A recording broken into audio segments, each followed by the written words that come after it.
सन 2024चे विधानसभा विधेयक क्रमांक 27 महाराष्ट्र धारण जमिनींचे तुकडे पाडण्यास प्रतिबंध करण्याबाबत व त्यांचे एकत्रीकरण करण्याबाबत सुधारणा विधेयक 2024।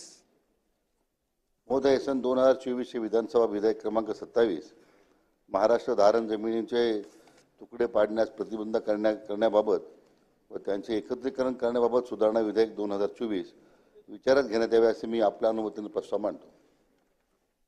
प्रस्ताव असा आहे की सन 2024 विधानसभा विधेयक क्रमांक 27 महाराष्ट्र धारण जमिनीचे तुकडा पाडण्यास प्रतिबंध करण्याबाबत व त्यांचे एकत्रीकरण करण्याबाबत सुधारणा विधेयक 2024 विचारात घेण्यात यावे।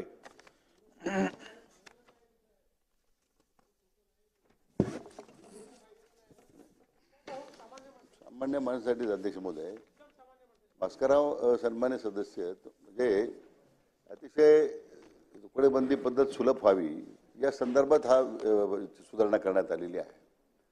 आणि वाढतं शहरीकरण, नागरीकरण याच्यामध्ये मग अनावश्यक पद्धतीने जे तुकडे पाडले जात होते त्याला कुठल्या प्रकारच्या नियमावलीमध्ये नसताना मध्ये मोठ्या प्रमाणात गैरवापर होत होते।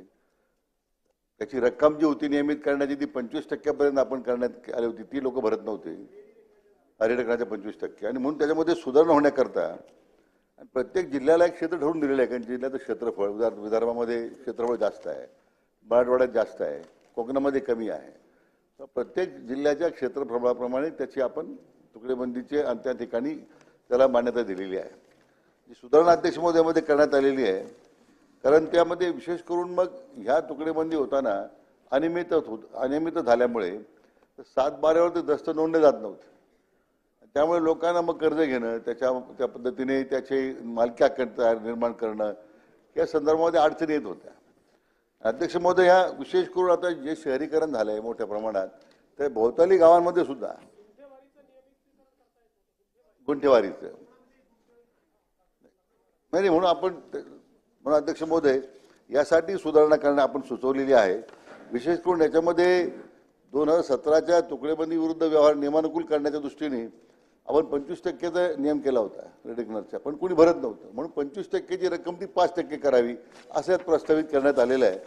विशेष करून जर आपण पाहिलं त्यामध्ये साधारण एकूण खातेदारी संख्या जर पाहिली आपण ज्यांना त्याचा लाभ मिळणार आहे अशी एकूण 51 लाख खातेदारांना या सगळ्या झालेल्या नियमाचा आपण रक्कम कमी केल्यामुळे लाभ मिळणार आहे। आणि म्हणून मला वाटतं सामान्य जनतेच्या दृष्टीने विशेष करून याच्यामध्ये दलाल किंवा अशा प्रकारची जी फसवणूक लोकांची होत होती की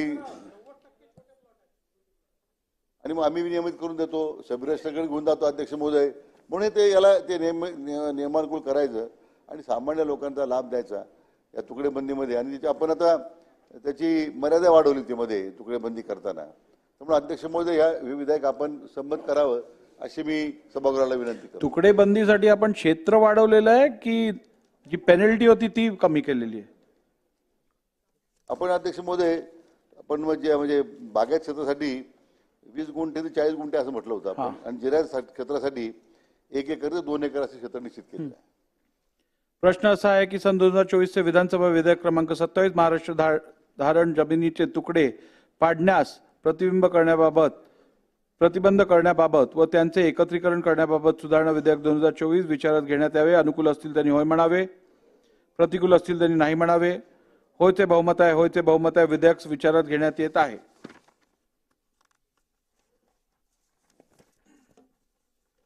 आता विधेयक खंडशः विचारात घेण्यात येईल। खंड 2 व 3, खंड 1 संपूर्ण शीर्षक आणि हेतुवाक्य हे विधेयकाचे भाग समजण्यात यावेत। अनुकूल असतील त्यांनी होय म्हणावे, प्रतिकूल असतील त्यांनी नाही म्हणावे। होयचे बहुमत आहे, खंड 2 व 3, खंड 1 संपूर्ण शीर्षक आणि हेतुवाक्य विधेयकाचे भाग झाले। अध्यक्ष महोदय, 2024 विधानसभा विधेयक क्रमांक 27 महाराष्ट्र धारण जमिनीचे तुकडे पाडण्यास प्रतिबंध करण्याबाबत व त्यांचे एकत्रीकरण करण्याबाबत सुधारणा विधेयक 2024 संमत करावे असे मी आपल्या अनुमतीने प्रस्ताव मांडतो। प्रस्ताव असा आहे की सन 2024 विधानसभा विधेयक क्रमांक 27 महाराष्ट्र धारण जमिनीचे तुकडे पाडण्यास प्रतिबंध करण्याबाबत व त्यांचे एकत्रीकरण करण्याबाबत सुधारणा विधेयक 2024 संमत करावे। प्रश्न असा आहे की सन 2024 विधानसभा विधेयक क्रमांक 27 महाराष्ट्र धारण जमिनीचे तुकडे पाडण्यास प्रतिबंध करण्याबाबत व त्यांचे एकत्रीकरण करण्याबाबत सुधारणा विधेयक 2024 संमत करावे. अनुकूल असतील त्यांनी होय म्हणावे, प्रतिकूल असतील त्यांनी नाही म्हणावे. होयचे बहुमत आहे, होयचे बहुमत आहे. विधेयक संमत झाले.